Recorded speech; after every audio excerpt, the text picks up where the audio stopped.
서울 영등포구에서 하주은 씨가 보내주신 공모장입니다. 사연 소개 전에 주은 씨가 보여줄 게 있다고 합니다. 주은 씨 집으로 함께 가보시죠. 여기가 저희 집인데요. 보시다시피 그냥 평범한 가정집인데 이번에 귀한 일을 겪게 돼서 제가 제보를 하게 됐습니다. 제가 여기에다가 이렇게 팥이랑 소금을 다 뿌려놨어요. 여기에 이렇게 다 뿌려놓고 지금 보이시죠? 한두 개가 아닙니다. 뭐 깔아놨네. 처음 본 여자 귀신 있던 자리에도 제가 다 뿌려놓고 어머, 침대도. 이거 쏟은 게 아닙니다. 일부러 지금 해놓은 겁니다. 무슨 일을 겪었길래. 중문 들어오는 데에 소금 단지랑 팥을 제가 또 따로 또 올려놨어요. 자, 지금 소금 단지랑 팥 자체를 지금 아예 사다 놨습니다. 예. 집안 곳곳에 팥과 소금을 갖다 뒀다는 제보자. 자, 지금부터 제가 대신 주은 씨 사연을 전해드리겠습니다. 사실 남편은 영업직이라 술자리가 잦은 편인데요. 술 취해 들어오는 날은 발소리부터 다르거든요.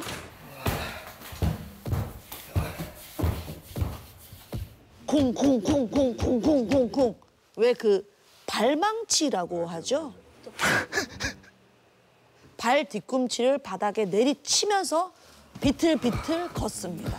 아랫집에서 시끄럽다고 항의할 때도 있어서 사실 술 먹고 들어오면 늘 조마조마해요. 근데 이건 주사의 시작이고요. 본격적인 주사는 바로 야, 이 거지 같은 년아! 꺼져! 꺼지라고! 나가! 안 나가? 나가라고, 이년아! 이 인간이 평소 나한테 쌓인 불만을 이런 식으로 푸나 싶더라고요. 그래도 요 정도는 뭐 저도 참을만 했습니다. 그런데 깜짝아. 불길한 예감에 덜덜 떨면서 전화를 받았는데 여보세요? 부선재 씨 가족분 되시나요? 네, 그런데요. 영등포 경찰서 저 교통과인데요. 지금 좀 빨리 좀 와주셔야 되겠습니다. 네, 잠시만요. 세상에나 남편이 술에 취해 도림천변 자동차 전용 도로에 쓰러져 있다가 발견된 거예요. 왜 갔어? 아우. 하마터면 죽을 수도 있었잖아요.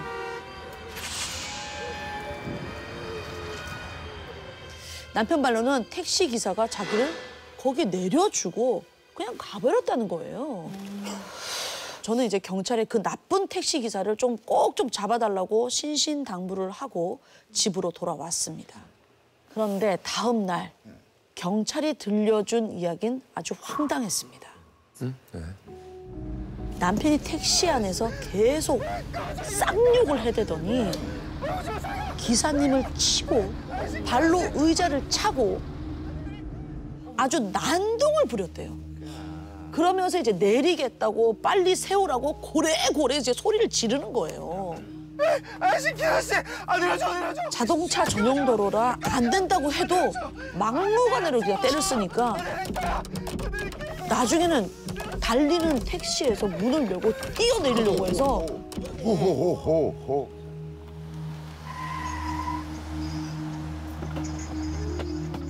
하는 수 없이 그냥 내려줬다는 겁니다. 남편을 붙잡고 도대체 어떻게 된 영문인지 따져 물었어요.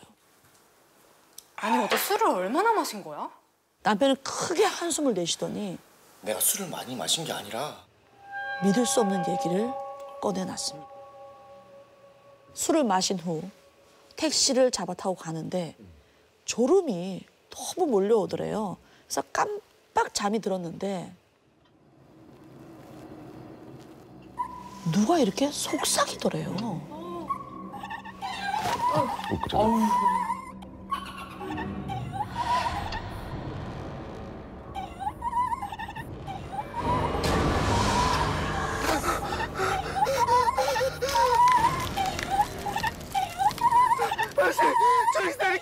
비좁은 차 안에서 점점 얼굴을 들이대며 다가오는데 이건 뭐 피할 수도 없고 정말 미칠 지경이었대요.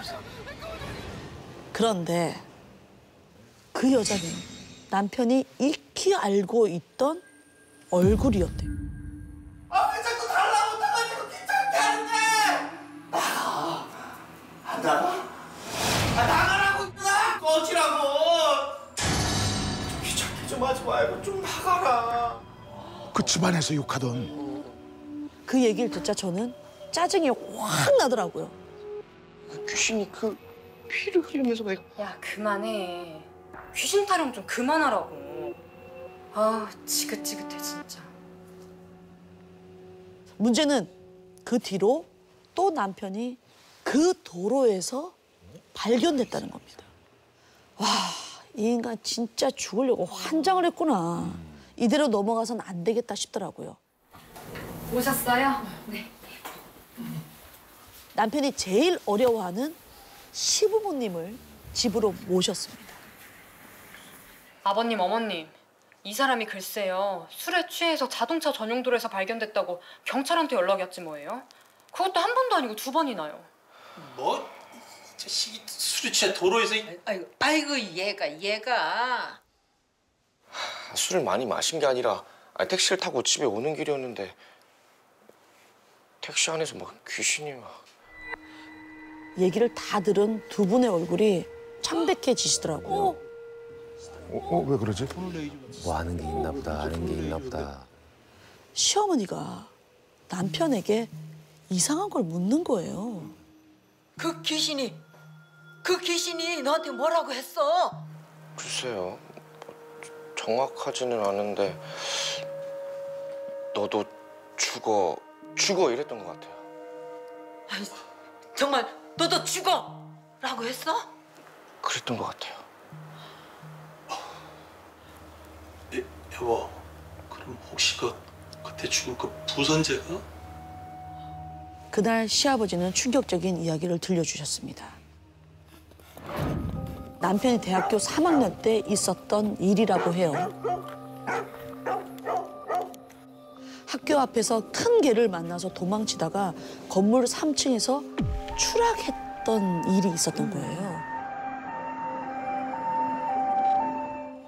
그 바람에 얼굴 뼈가 으스러지고요. 거기다가 온몸에 골절상까지. 큰 사고다. 그나마 시멘트 바닥이 아닌 자동차 위로 떨어져서 목숨만은 건졌다고 합니다. 그 소식을 들은 시부모님은 이제 황급히 병원 응급실로 달려가서 남편을 찾았다고 해요. 우리 선재. 우리 부선제 어디 있어요? 부선제. 간호사가 몹시 난처해하면서 부선재님 영안실로 가보셔야 할 것 같은데요. 뭐야? 에?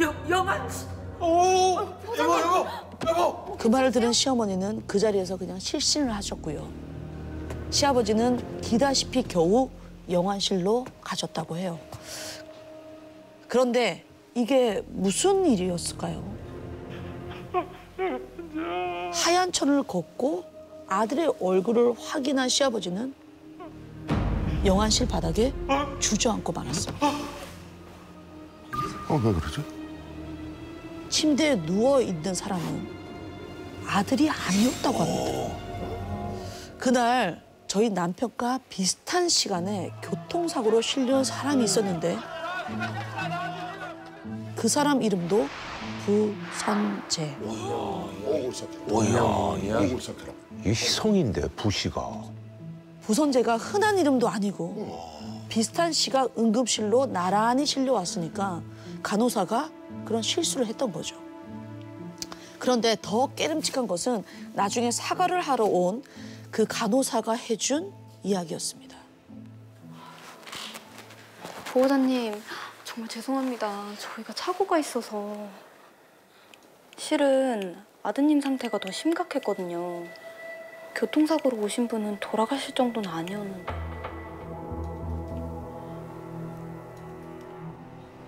그러면서 시아버진 그때 남편 대신 죽은 부선재가 남편에게 분풀이를 하는 건 아닌지 큰 걱정을 하셨어요. 남편은 말도 안 된다면서 아이, 제가 본 귀신은 남자가 아니라 여자라고요. 그 말에 시아버지는 더 놀라셨습니다. 야, 그날 그 죽은 부손제가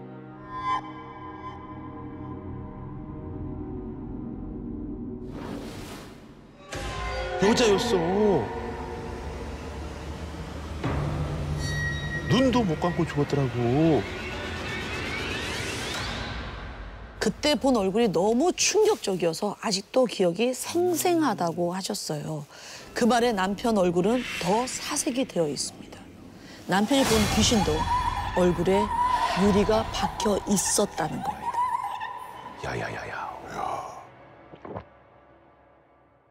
그런 얘기를 들어서일까요? 며칠 후 남편은 더 괴이한 일을 겪었습니다. 남편 말로는 샤워기를 틀어놓고 한참 이제 머리를 감고 있는데 등에 뭐가 좀 간질간질 걸리적거리더래요. 뭐지? 하고 이렇게 쳐다봤는데 그건 귀신이 욕실 천장에서 고개를 쑥 내밀고서 남편을 째려보고 있었다는 겁니다. 혼비백산한 남편은 그 자리에서 쓰러졌고 발가락 사이로 샤워실 유리문이 끼는 바람에 발가락이 쫙 찢어진 거예요. 아우. 그런데 그 정신없는 와중에도 귀신이 하는 소리가 계속 귓가에 맴돌았대요. 왜 그래? 귀신이 날 죽이려 그래. 무서워. 이쯤 되니 진짜 그날 죽은 부선재 씨의 원혼이 남편에게 해코지를 하나 싶은 거예요. 그런데 바로 얼마 전 저희 부부를 더 공포에 떨게 만든 일이 벌어졌습니다. 술자리가 있다던 남편이 생각보다 이른 시간에 들어오더라고요. 저는 남편의 주사를 피해 안방에서 문을 걸어 잠근 채 아이들과 일찍 잠자리에 들었거든요. 근데 가만히 들어보니까 남편 걷는 소리가 멀쩡한 거예요. 웬일이래. 오늘 별로 안 취해졌네. 얼마쯤 지났을까? 갑자기 저희 있는 안방으로 다급하게 걸어오는 겁니다. 안방 문을 부술듯이 막 두드리는 거예요.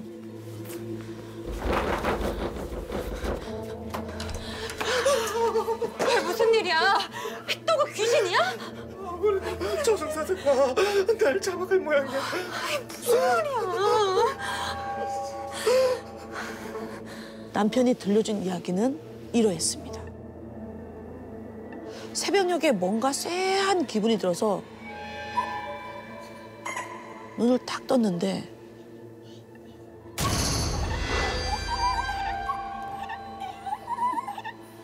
부선재 귀신이 몸을 구긴 채 요상한 자세로 앉아 있더라는 겁니다. 근데 이상한 건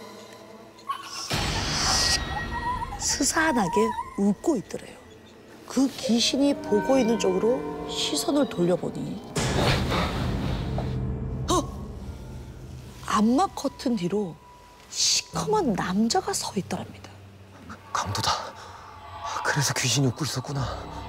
남편은 떨리는 가슴을 진정시키며 손을 뻗어 강도를 향해 힘껏 스탠드를 때려쳤는데 그 남자 비명은커녕 미동도 없더래요.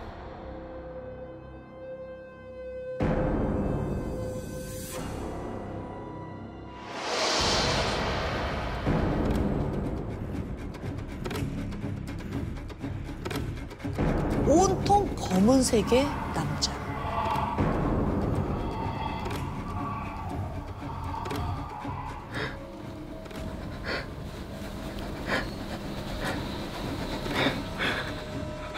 순간 남편은 저건 귀신이 아니라 저승사자구나 라고 직감을 했습니다.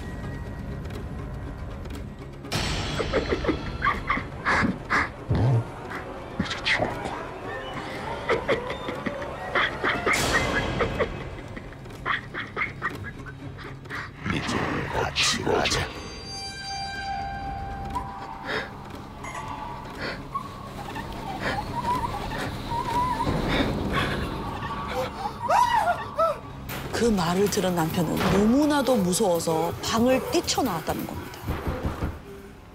남편의 이야기를 들은 저는 도저히 가만히 있을 수가 없더라고요. 마트로 달려가서 팥과 소금을 한 포대씩 샀습니다. 그리고 소주 한 병도 같이 샀네요. 도저히 맨정신으로는 못하겠더라고요. 남편 내려가.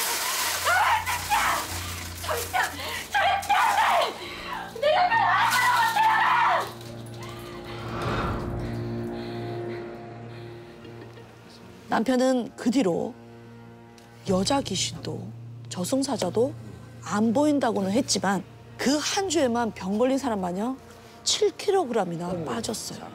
어머. 남편과 저는 언제 또 저승사자가 나타날지 몰라 지금도 떨고 있습니다.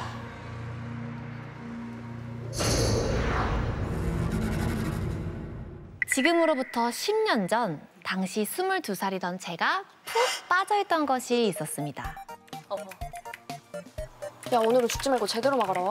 아, 나 뭔 소리? 야, 오늘 언니가 하드 캐리한다. 따라와. 바로 액션 게임. 재밌죠? 날셉니다. 한창 이기고 있는 판에서 툭툭 누가 자꾸 제 어깨를 치는 거예요. 아, 왜? 중요한 판이 누구야? 인상을 팍 쓰면서 뒤를 돌아보는데 눈앞에 남자를 본 순간 짜증이 사르르 녹아내리고 말았습니다. 잘생겼나 보다. 딱 벌어진 어깨 그리고 두툼한 팔뚝까지 성 굵은 이목구비. 완전 제 스타일의 남자가 나타난 거예요. 뭐야?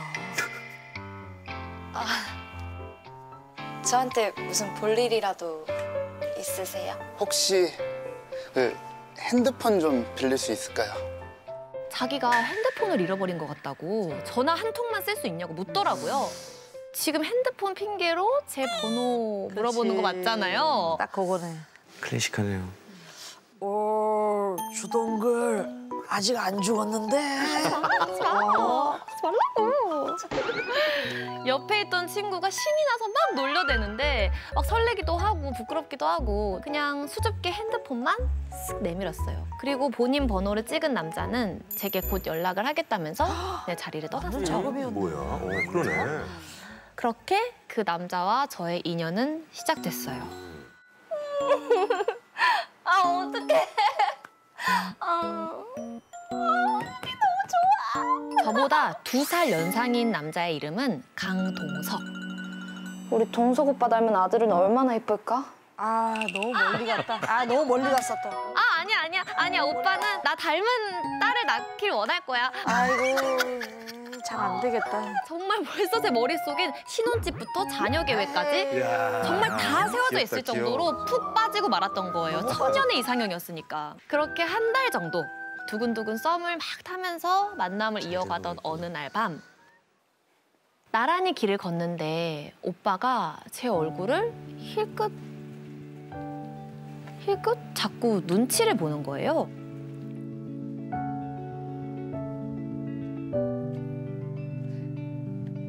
데려다줘서 고마워. 안녕.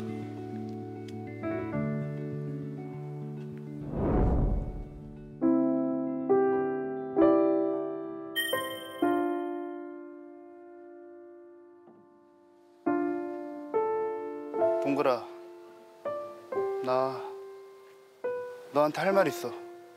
무슨 할 말? 사실 나 어렸을 때 아버지 돌아가시고 어머니랑 둘이 살았거든. 그러다 어머니가 신내림을 받고 무속인이 되셨어. 저기 네가 알아야 할 것 같아서. 솔직한 사람이네. 동글아, 이런 부족한 날 받아줄 수 있을까? 그 덩치 큰 남자가 덜덜 목소리까지 떠는데 뭔가 가슴이 찡하고 감동적인 거예요. 참 그동안 너무 힘들었겠다 하면서 제가 위로를 하니까 오빠가 안심한 듯 주섬주섬 뭔가를 이렇게 꺼냈어요. 주머니 속에서 꺼낸 그건 반지 케이스. 프로포즈네. 아니 오빠 언제 이런 걸 다 준비했어? 아 나 커플링 처음인데. 그리고 반지 케이스 뚜껑을 딱 여는데 그 순간 저는 제 눈을 의심했어요. 아유 오빠.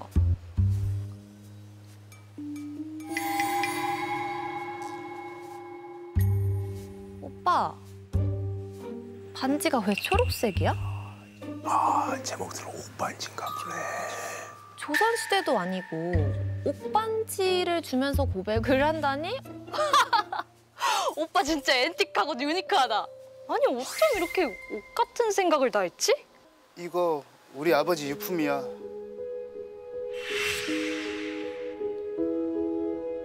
동굴이 너한테 꼭 주고 싶었어. 유품? 아니. 오빠 가져, 괜찮아.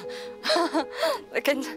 만난 지 한 달밖에 안 됐는데 아버지 유품은 좀 그렇잖아요? 그래, 좀 오바야. 부담스러워서 안 받겠다고 정말 손살을 치면서 거절했는데 오빠의 태도가 너무 완강한 거예요. 사랑하는 사람 생기면 꼭 줘야 한다고 엄마가 말씀하셨거든. 이거 안 받으면 오빠 오늘 집에 안 들어간다. 이상하네. 그래, 이렇게까지 떠넘기는구나. 이제. 엉겁결에 반지를 받기는 받았는데 좀 아무래도 이건 좀 아닌 것 같은 거예요. 그래서 돌려주려고 동석 오빠한테 연락을 했어요. 근데 저와의 만남을 피하기 시작하는 거예요. 하루는 야근 핑계, 다음 날은 뭐 설사병이 났다, 심지어 주말에는 자기네 회사 부장님의 외삼촌이 돌아가셔서 조문을 가야 된다. 아 이거 이상한데. 아니 프로포즈 1일 이후로 이렇게 안 만나면 어떡해. 고객님의 전화기가 꺼져 있어. 그리고 나중에는 제 전화를 아예 받지도 않더라고요. 이 오빠 설마 이 반지까지 줘놓고 잠수 탄 거 아니야? 그때부터 계속 신경을 쓴 탓인지 머리가 깨질 것 같고 너무 어지럽고 씻으려고 일어나다가 눈앞이 막 캄캄해지는 거예요. 근데 갑자기 제 입에서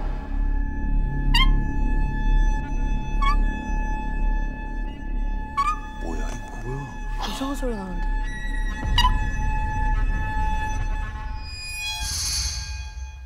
누구십니까? 당신은 누구십니까? 오, 이상하다.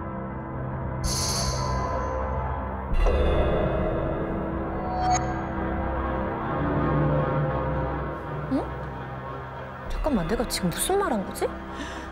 저도 모르게 이 기이한 목소리가 튀어나오니까 등골이 오싹해지면서 식은땀이 막 흐르는 거예요. 어머.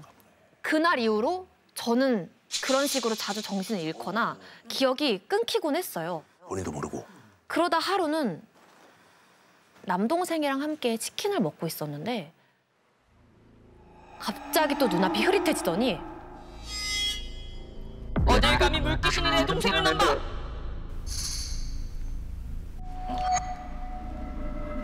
잠깐만. 동민아, 나 뭐라 그랬어? 갑자기 물귀신이 어쩌고 소리 질렀잖아. 근데 어떻게 알았어? 나 어제 땡땡이 치고 수영장 갔다가 사고 날 뻔했었는데. 제가 다른 사람이 된 것 같았던 그 짧은 순간에 동생에게 일어난 일을 제가 쪽집게처럼 맞췄던 거예요. 우와, 신기하다. 그런데 누나, 눈이 왜 그래? 언제부터 이랬어? 동생이 저를 보면서 심각하게 묻는 거예요. 의아해하면서 거울을 확인한 저는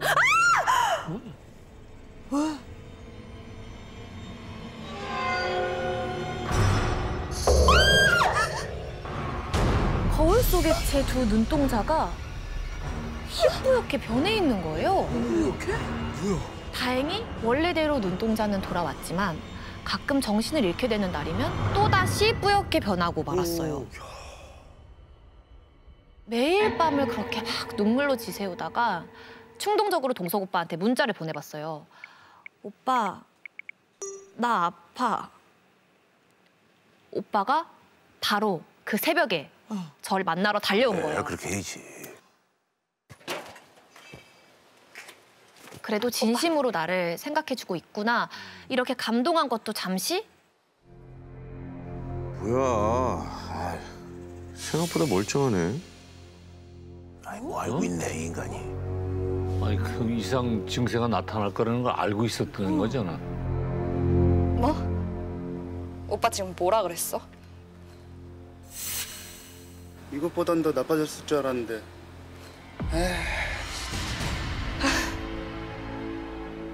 오빠, 나 이딴 거 필요 없으니까 오빠나 가져가. 야! 야, 이 반지 네 거라고 했잖아. 이 반지 돌려주고 나 다시는 안 볼 생각이었어? 자꾸 이러면 오빠가 섭섭해. 반지는 잘 가지고 있다가 나중에 돌려줘. 응? 그 징그러웠던 미소와 소름 끼치는 손길이 떠올라서 견딜 수가 없더라고요. 방에 들어오자마자 저는 일단 반지부터 뺐죠. 그리고 쓰러지듯이 잠이 들고 말았어요. 그리고 잠시 후에 북소리. 어디선가 나지막히 들려오는 북소리에 저절로 눈이 떠졌어요. 그런데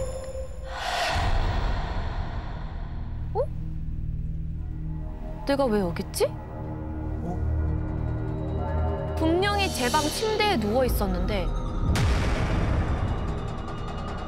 눈앞에 커다란 제사상과 오색천이 보였어요. 굿인데? 고팔인데. 네. 그리고 제가 그 굽한 한가운데 화려한 색의 한복들을 켜켜이 껴입은 채 서 있었습니다. 마치 무당처럼요. 저는 무서워서 한시라도 빨리 그곳을 도망치고 싶었지만 몸이 말이 듣지 않는 거예요. 저의 의지와는 상관없이 막 발이 제멋대로 이렇게 움직이더니 날이 시퍼렇게 벼려있는 작두 쪽으로 걸어가기 시작했습니다. 아, 제발 아무나 도와주세요. 제발. 하고 있는데 누군가 제 앞에 나타났어요.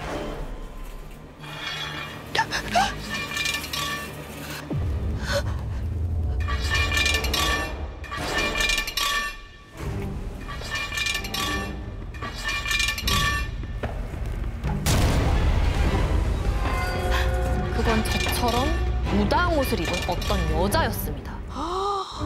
너무 괴기스럽다.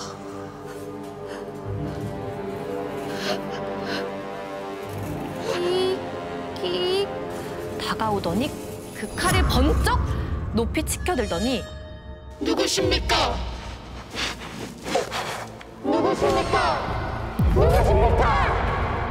당신이야말로 누군데? 도대체 나한테 왜 이러는 건데?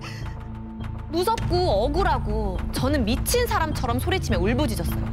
그러다 여자의 손에서 익숙한 것을 발견하고 말았습니다.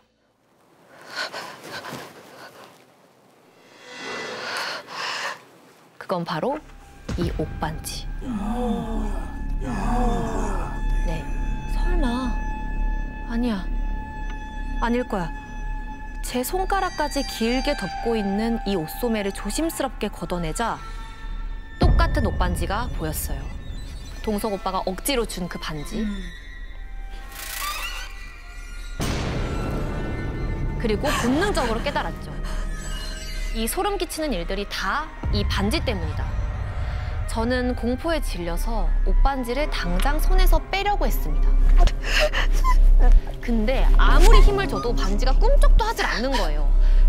막 땀을 뻘뻘 흘리면서 더 손가락을 비틀고 막 비트는데 동그라, 정신 차려. 아유, 눈 좀 떠봐. 엄마 목소리에 정신을 차려보니까 날이 밝아져 있었어요. 엄마. 아이고, 이거 왜 이래? 괜찮아? 엄마. 내가 동석 오빠라고.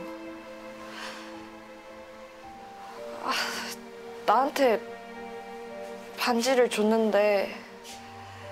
아이고, 이놈의 집에 그냥 어디 세상 무서운 줄 모르고 엄마가 아무 남자나 만나지 말라고 했어 안 했어? 그 망할 반지 어딨어? 당장 갖고 와.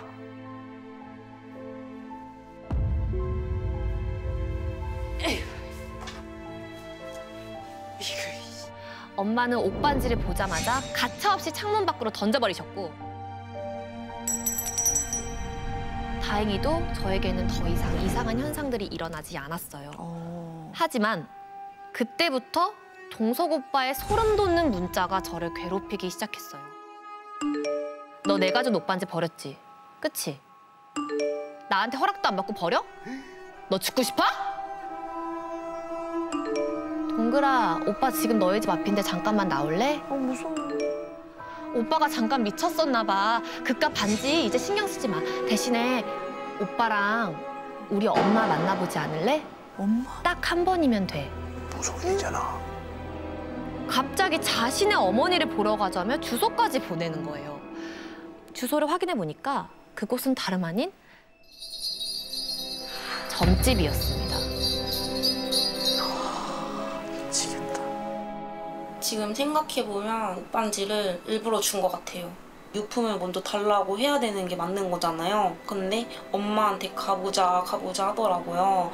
그 말이 너무 무서운 거예요, 저는. 그분 어머니가 무당이라고 하시니까 무당들은 자식한테도 신이 옮겨다닌다고 하는데 그 신을 저한테 넘기려고 했던 건 아닌가 싶더라고요. 저는 곧바로 전화번호를 바꾸고 얼마 후엔 이사도 가야 했어요. 모든 것이 설레기만 했던 20살에 운명처럼 다가왔던 남자. 하지만 그와의 만남은 저에게 상처만 남기고 끝이 났습니다. 만약 그때 그 반지를 버리지 않았다면 지금 전 무당이 됐을까요? 이번 사연은 서울에 사는 이가은 씨가 보내주신 실화입니다. 싫어. 10여 년 전에 가은 씨가 27살 때 겪은 일이라고 하는데요. 당시 저는 3교대 근무를 하는 종합병원 간호사였어요. 힘들지. 눈코 뜰 새 없이 정말 바쁘게 지내던 어느 날 말 그대로 날벼락을 맞았습니다. 한 달 안에 살고 있던 원룸을 비워줘야 했거든요. 갑작스럽게. 급한 마음에 짬날 때마다 부동산 카페에 들어갔습니다. 한 2주쯤 지났을까? 제 눈을 번쩍 뜨게 만든 매물이 나왔어요. 답방? 모든 걸 다 갖췄는데 왜 이렇게 싸? 보증금 300에 월세가 25만 원? 뭐 이거 저렴해. 싸다. 다른 사람이 낚아채기 전에 얼른 집을 보러 갔죠. 매물은 주택 옥상에 있는 옥탑방이었어요. 와, 넓다. 역세권에 방, 부엌, 화장실 깨끗하고 해도 잘 들고 마음에 아주 쏙 들더라고요. 집주인은 옥탑방 아래층에 살고 계신 할머니였습니다. 집은 깨끗하지? 네. 방도 마음에 들고? 네. 여기 아가씨들만 계속 살았거든. 참, 결혼은 했어? 남자친구는 있고? 할머니, 제가 결혼했으면 여기 혼자 살러 왔겠어요? 사실 제가 남자친구가 있긴 한데 할머니 마음에 들고 싶어서 살짝 거짓말을 좀 했죠. 간호사랬지? 네. 참 안 되다가 직업도 마음에 드네. 근데 계약하기 직전 할머니가 갑자기 옥탑에 살려면 지켜야 하는 조건을 말씀하셨어요. 남자는 데려오지 말 것. 그런 게 있어? 그래서 집을 보여주실 때 근데 계속 강조를 하시는 게 여자여야 돼. 그리고 아가씨여야 되고 딱 그거를 강조를 하셨거든요. 결혼했냐, 뭐 남자친구 있냐, 직업이 너무 마음에 든다. 계속. 남자친구도 데려오지 마라, 잠만 자라, 갑질도 진짜 이런 갑질이 있나 싶더라고요. 그러네. 그래도 당장 너무 급했으니까요. 약속은 꼭 지키겠다고 안심시켜드리고 옥탑방에 살게 됐습니다. 이사 온 첫날 밤 한참 자고 있는데 어디선가 싸한 시선이 느껴지는 거예요.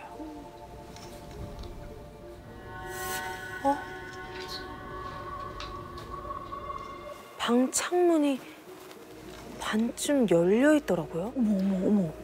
헉, 무섭다. 제가 분명히 자기 전에 창문을 닫았거든요.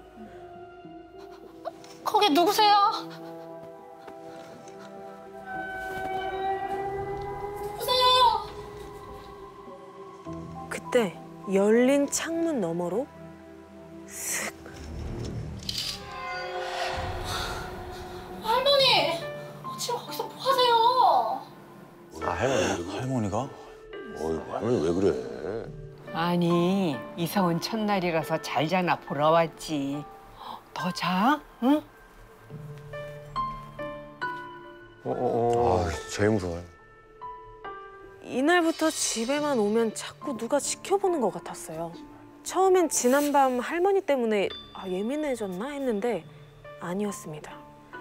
집에 자꾸만 제가 아닌 다른 사람의 흔적이 남아 있었거든요. 응?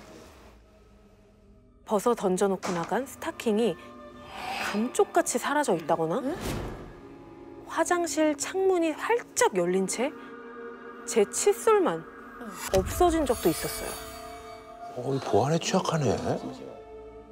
그러던 어느 밤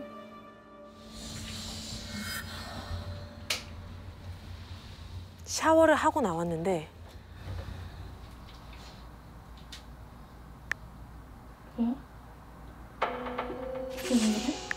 멀쩡하던 핸드폰이 먹통이 됐더라고요. 그래? 응? 왜 그 핸드폰 잠금 화면을 풀려면 비밀번호를 눌러야 되잖아요. 그때 여러 번 틀리면 화면이 아예 잠겨버리잖아요. 맞아. 제 핸드폰이 딱 그 상태.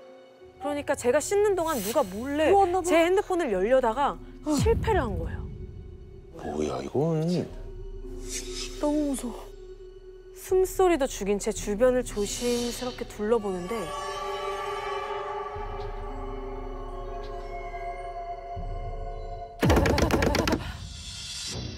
마당에서 발걸음 소리가 들렸어요. 누가 잡아야 돼.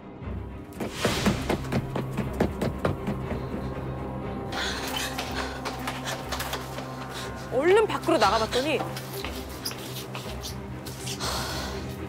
할머니! 아니 도망치고 있는 사람이 주인 할머니인 거예요.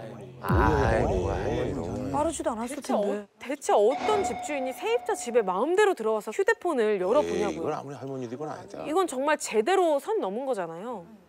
할머니를 진짜 옥상 근처에도 못 오게 해야겠다 싶었습니다. 옥상으로 올라오는 출입문을 아예 잠가버리려는데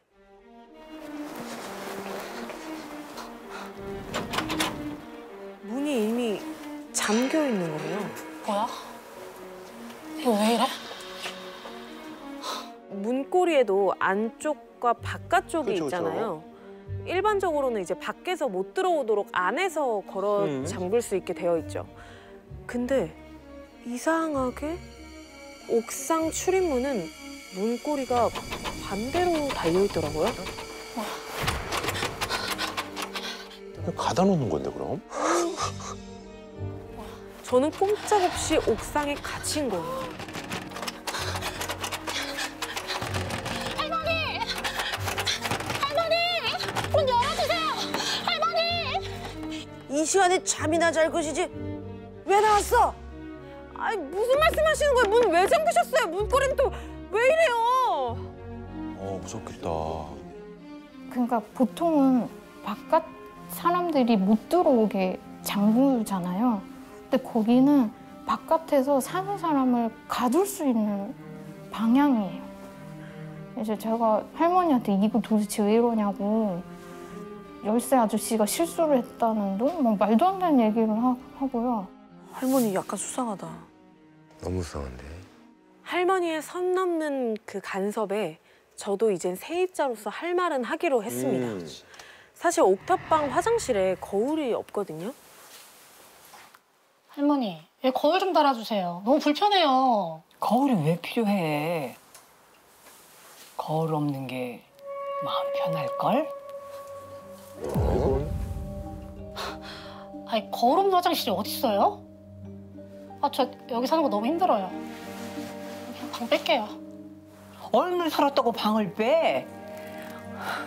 계약을 했으면 살아야지. 아, 나 돈 못 줘. 몰라. 할머니! 그러니까 뭔가 이 집에 뭔가 이상한 게 있나. 그러면서 점점 더 무서운 거예요, 집이. 화장실을 가보면 누군가 있는 거는 아니고 근데 소리는 계속 나고. 사람의 숨소리 같은 느낌?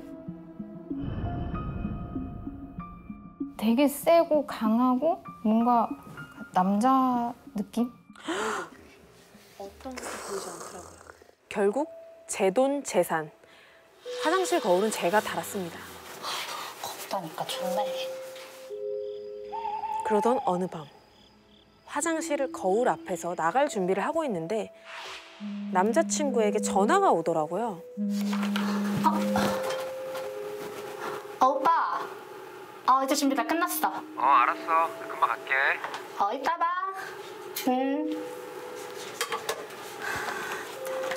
그때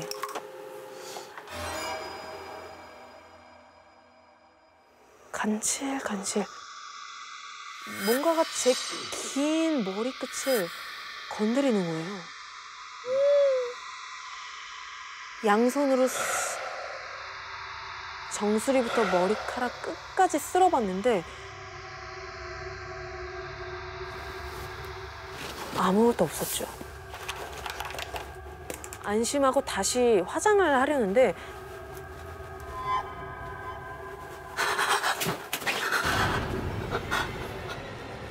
누가 있어.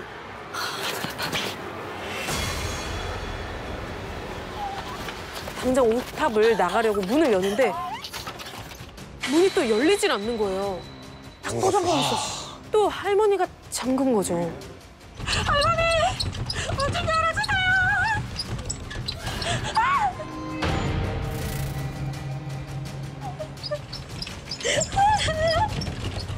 아무도 없어요! 간절히 막 문을 두드리고 있던 그때 제 바로 옆에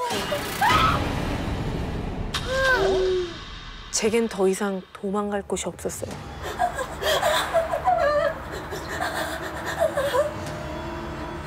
그런데 자세히 보니까 뭔가 이상했어요. 남자는 분명 마당 한가운데에 꼿꼿이 서 있는데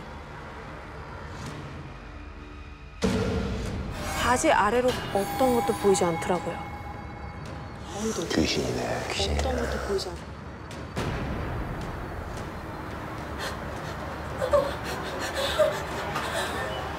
저도 모르게 눈을 꼭 감고 제 눈앞에 남자가 사라지길 간절히 기도했어요. 그때 얼음장같이 차가운 손가락들이 다시 또 제 머리카락 사이사이로 막 들어오고 있었어요.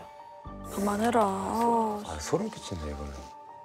이대로 정신을 잃으면 정말 큰일이 날 것 같아서 정말 이를 악물고 버텼죠. 그때 찰커덕 옥탑 문이 열리는 소리가 들렸습니다. 가은아, 가은아, 너 괜찮아? 왜 그래? 문을 연 건 제 남자친구였습니다. 얘기해봐. 왜 그래? 뒤를 돌아보니 어느새 발 없는 남자는 사라졌더라고요. 이대로는 더 이상 옥탑방에서 살 수가 없었어요. 못 살아. 못 살지. 할머니, 저 당장 방 빼주세요. 아유, 또 말 같지 않은 소리야. 아유, 이 남자는 뭐야? 집에 남자 들이지 말랬지? 그때 할머니 뒤로 사진이 보였습니다. 왜 잠시만요. 아니 지금 뭐 하는 짓이야? 어? 남의 집에 와서 뭐 하는 거냐고? 사진 속엔 주인 할머니 그리고 그 옆에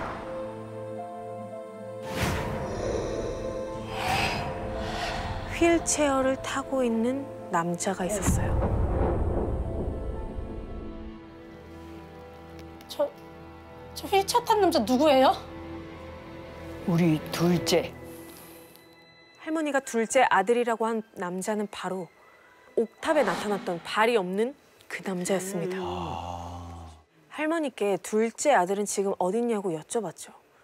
그러자 지금까지 그렇게 뻔뻔하던 할머니가 한껏 당황을 하시더라고요. 그리고 갑자기 원하는 대로 옥탑에서 나가게 해주겠다고. 갑자기? 저는 곧장 부동산 카페에 세입자를 구하는 글을 올렸고 다음 날 대학생이라며 여자분이 집을 보러 왔습니다. 조건이 여자구나. 방이 너무 이쁜데요? 내가 세입자를 좀 까다롭게 골라서 그래. 아가씨 혼자 살 거지? 네네. 결혼은 했어? 아니요. 남자친구는 있고? 아니요. 여기 절대로 남자 들여서는 안 돼. 학생은 한 달 전 제가 옥탑방에 처음 왔을 때처럼 집을 마음에 들어 했어요. 그렇지. 가격도 너무 좋으니까. 옥탑방을 나오고 저는 다시 일상을 되찾았습니다. 더 이상 귀신을 보지도 누군가가 감시한다는 두려움에 떨지도 않게 됐습니다. 그냥 문득 그 집이 생각나가지고 일을 들어가 봤더니 그 아가씨가 집을 내놓은 거예요. 역시 못 견뎠구나. 한 달도 못 채우고 나왔고 제 다음에 온 그 젊은 아가씨도 한 3주 만에 그 집 그 공고 그거를 내셨더라고요. 야, 버티는 게 3주야. 저도 사실은 물음표가 너무 많거든요. 둘째 아들이 아픈데 정말 안 좋은 일이 생기고 그래서 아가씨들을 그 집으로 들여서 아들의 뭐 혼을 달래거나 뭐 이런 게 아닐까. 건축사무소에서 일하시는 이재형 씨가 보내주신 공모작입니다. 이 이야기는 그리 오래되지 않은 14년 전 일입니다. 재형 씨가 38의 나이로 대기업 건축팀 과장으로 일할 때 겪었던 일이에요. 네. 당시 재형 씨는 사원들의 고충을 들어주는 약간 팀의 맏형 같은 그런 역할까지 하고 계셨습니다.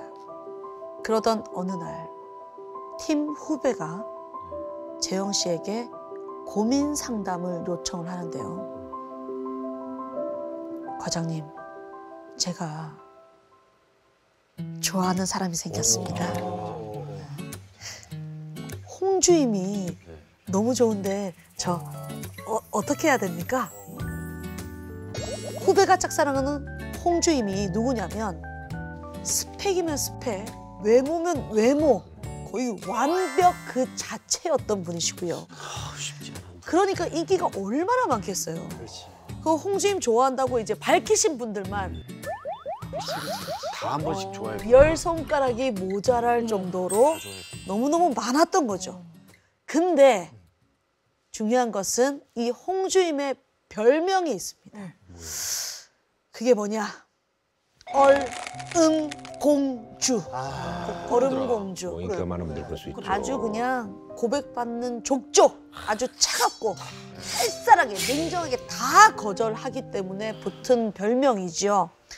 후배가 참 힘든 상대를 골랐구나 이렇게 생각을 하고 있는데 그 후배가 얘기하길 미래전략팀에 송 대리님 아시죠? 걔도 그 홍주임을 좋아한다고 하더라고요. 라이벌. 재영 씨는 속으로 이제 이런 생각을 했대요. 이건 안 된다. 이거는 도저히 될 수가 없다. 왜? 왜냐면 네. 송 대리님 있죠. 사장하거든. 그분의 별명이 살인미소 현빈입니다. 뭔 회사야? 자, 현빈한테 당할 사람이 누가 있습니까? 이분도 외모 역시 너무 훈훈한 데다가 여직원들한테 인기가 너무 많은 거예요. 재영 씨 입장에서는 후배가 이제 고민을 상담을 했으니까 왠지 모르게 이제 홍주임이 어떻게 지내는지 이제 눈여겨본 거예요. 근데 자세히 지켜보니까 그 전보다 더 쌀쌀맞고 더 차갑게 구는 거예요. 회사 사람들이랑 아예 안 어울리려고 하는 거 아닌가라는 생각이 들 것처럼. 그리고 이제 며칠 후에 홍주임을 짝사랑하던 그 후배가 또 찾아옵니다. 근데 약간 신이 났어. 아주 신나게. 과장님, 저 요즘 송대리랑 홍주임 사이가 완전 틀어져서 분위기가 아주 살벌해요. 기회. 근데 대박은요. 홍주임이 사직서를 냈습니다. 그래서 재영 씨가 자네 그게 신날 일인가? 회사 관도 볼 수가 없는데. 내 후배가 얘기하죠. 제가 또 인사팀에서 첩보를 하나 입수했습니다. 회사에서는 홍주임이 브레인이잖아요. 홍주임을 절대 안 놔주려고 하는 거죠. 그래서요 부서를 좀 옮겨주려고 하는데 건축팀으로 온다는 지금 얘기가 있어요. 저에게도 희망이 생겼습니다. 너무 기뻐하고 있는 거예요. 귀엽다. 그날 오후 땡 사내 그 메신저로 연락이 하나 딱 옵니다. 이 과장님 잠깐 뵐 수 있을까요? 조용한 곳에서 얘기 좀 나누고 싶습니다. 송 대리님이 조금 얘기를 하자고 지금 문자를 보낸 거예요. 그래서 재영 씨는 송 대리와 둘이서 단둘이만 회사 옥상에 올라가서 이제 얘기를 합니다. 저 과장님, 홍주임이 건축팀으로 그 부서를 옮긴다는 얘기가 있는데 과장님이 반대해 주시면 안 되겠습니까? 이렇게 얘기를 하는 거예요. 아무리 둘 사이가 좀 불편하더라도 사실 뒤에서 이렇게 부탁까지 하는 건 좀 치사하잖아요. 근데 송 대리가 자꾸 불안하게 주변을 자꾸 살피는 거예요. 누가 계속 두리번 거리는 거예요. 그래서 재영 씨가 여기는 회사 사람 없어. 마음 편하게 그냥 얘기하게. 그러니까 홍주임하고 얼마나 사이가 안 좋았는 거야. 한번 얘기해봐. 그랬더니 송 대리가 자기 얘기를 좀 들어달라고 입을 떼는데 생각도 못했던 비하인드 스토리가 있었던 거죠. 송 대리는 홍주임이 입사할 때부터 첫눈에 반한 거예요. 근데 다른 남자 직원들이 고백을 막 한 거예요. 송 대리 입장에서는 서투지 고백도 못 하겠고 이렇게 지켜보고만 있었던 거예요. 그러던 중에 팀원들이 다 같이 야유회를 가게 되는 날이 왔었어요. 송 대리는 그래, 이번이 기회다. 이때 고백을 해야겠다라고 마음을 먹고 타이밍을 노리고 있는데 행사하는 내내 홍주임이 보이지가 않는 거예요. 행사할 때 나오지도 않고 숙소에만 있는 거예요, 계속. 그래서 만날 기회가 없었어요. 그래서 이제 서울로 이제 돌아가는 날에 차 있는 사람들이 이제 몇몇 이제 나눠서 이게 차를 타고 이제 서울로 이제 이동을 해야 되는 거야. 근데 송 대리가 이거다. 그래서 홍주임님은 제가 모시고 가겠습니다. 이렇게 먼저 얘기를 한 거야. 그렇죠. 얘기해야죠. 안에서 얘기해야지. 홍주임 앞에 싹 탁 세웠어요. 근데 홍주임이 조수석 창문을 통해서 자신을 이렇게 뚫어져라 이렇게 쳐다만 보고 있는 거예요. 그래서 송 대리가 빨리 타세요. 지금 빨리 출발 안 하면 차가 막혀요. 그제서야 홍주임이 이렇게 쓱 움직이더니 조수석이 아닌 뒷자리에 차를 타는 거예요. 근데 원래 조수석 타는데. 송 대리는 뭐지 싶었는데 워낙에 얼음 공주고 쌀쌀 맞고 곁을 안 내주는 사람이니까 저러나 보다 싶어서 이제 그냥 내버려 뒀어요. 일단 출발을 했죠. 근데 송 대리는 이제 좋아하는 사람이 탔으니까 설레이는 거야. 말도 붙여보고 이번이 기회라고 생각을 했으니까. 그래서 홍주임한테 이런저런 얘기를 이렇게 걸었는데 아무 소리도 안 들리는 거예요. 뭐지? 저는 그래서 룸밀러로 슬쩍 이렇게 봤더니 홍주임이 고개를 푹 숙이고 있는 거야. 근데 자고 있는 건 아니에요. 말을 붙여도 말 대꾸를 안 하고 그냥 이렇게 있는 거야, 계속. 말을 붙여도 얘기를 안 하니까 약간 기분이 조금 상한 거예요. 그래서 그냥 한동안 운전만 하고 갔대요. 그래도 본인이 생각하기에 좋아하던 사람인데 이 기회를 놓치면 안 되잖아요. 그래서 말을 한 번 더 붙여보자 싶어서 다시 한번 쓱 말을 겁니다. 저 혹시 제가 불편하세요? 홍주임이 차 좀 세워주세요. 무서워. 그래서 뭐지 하고 슬쩍에 갓길을 세웠는데 갑자기 그 길로 문을 탁 열고 내리더니 뒤에 쫓아오던 택시를 그냥 타고 쌩 가버리는 거예요. 그래서 이게 뭐지? 내가 뭐 좀 잘못했나? 내가 눈치가 없었나? 아니면 내가 좀 운전을 좀 거치게 했나? 이게 어떻게 된 거지? 왜 내린 거야? 그래서 계속 복잡한 생각을 해서 운전을 하고 오면서도 너무 마음이 심란한 거예요. 그날 밤 11시쯤 넘었나? 전화가 온 거예요. 홍주임인 거예요. 너무 반가운 마음에 전화를 받았어요. 송 대리님, 드릴 말씀이 있어서요. 사실 송 대리님 마음 알고 있었는데요. 제가 그 마음을 받아들일 수가 없어요. 저희 외할머니가 내림굿을 받아서 유명한 무속인이시거든요. 저도 어려서부터 귀신을 자주 봤어요. 그동안 만났던 사람들한테 귀신을 본다고 하면 다 무서워하고 결국에는 다 떠나더라고요. 그 얘기를 하는 거예요. 근데 송 대리 입장에서 보면 솔직히 이건 너무 이상한 핑계 같은 거예요. 그렇게 생각할 수도 있지. 너무 거짓말 같은 거야. 그래서 마음이 확 상했어요. 저기요, 제가 싫으면 싫다고 얘기하세요. 뭐 이렇게까지 하실 필요는 없잖아요. 근데 홍주임이 송 대리님, 제가 아까 왜 조수석에 안 타고 뒷자리에 타신 줄 아세요? 송 대리님 옆자리에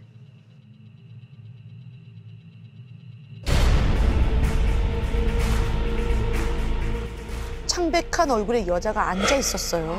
아이고. 저를 너무 무섭게 째려봐서 제가 뒷자리에 탄 거예요. 사실 오늘 처음 본 건 아니고요. 회사에서도 송 대리님 주변을 맴돌면서 송 대리님 얼굴만 빤히 쳐다보고 있더라고요.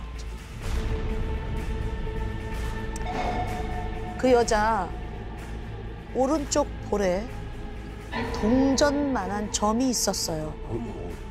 누군지 아시죠? 근데 재영 씨도 여기까지 얘기 듣고 홍주임이 좀 심하다라고 좀 생각했대요. 홍주임이 어떻게 귀신을 봐? 에이, 말도 안 돼. 이거 다 지어낸 거 아니야? 근데 송 대리가 홍주임이 말한 그 여자 제가 아는 사람이에요. 누구에게도 말하지 않았던 자신의 비밀을 털어놓기 시작해요. 송 대리가 대학생일 때로 넘어갑니다. 송 대리를 격렬하게 짝사랑한 여학생이 한 명 있었대요. 오른쪽 얼굴에 동전만한 점이 있었던 여학생. 근데 이 여학생의 애정 공세가 약간 선을 넘은 거예요. 그 당시 여자친구가 있었거든요. 그래서 그때마다 좀 완곡하게 거절을 했대요. 저번에도 말씀드렸다시피 저는 여자친구가 있어서 더 이상 이러시면 조금 곤란합니다. 예, 조금 자제해 주셨으면 좋겠어요. 그러고 나서 어느 순간 그 여학생이 잘 안 보이더래요. 근데 그 여학생이 마음을 접은 게 아니라 한강에서 투신해서요. 목숨을 스스로 끊은 거예요.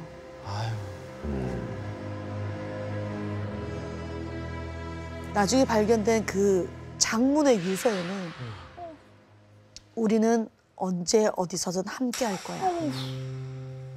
송 대리에게 사랑 고백 그 내용밖에 없었던 거예요. 결국은 이제 홍주임이 건축팀으로 옮기는 거 거절하고 회사 간둡니다. 아 진짜? 네. 그리고 퇴사하셨고요. 오. 송대리님도 한두 달 정도 더 다니다가 결국 퇴사를 하게 됩니다. 어떡해. 싫어요. 아우 짜. 재영 씨가 이제 마지막으로 이제 목격한 이 모습. 두리번거리는 이 모습. 끊임없이 주변을 둘러보던 송대리의 그 모습이 지금 14년이 지난 지금도 잊혀지지 않고 있다고 합니다. 우리는 언제 어디서든 함께 할 거야.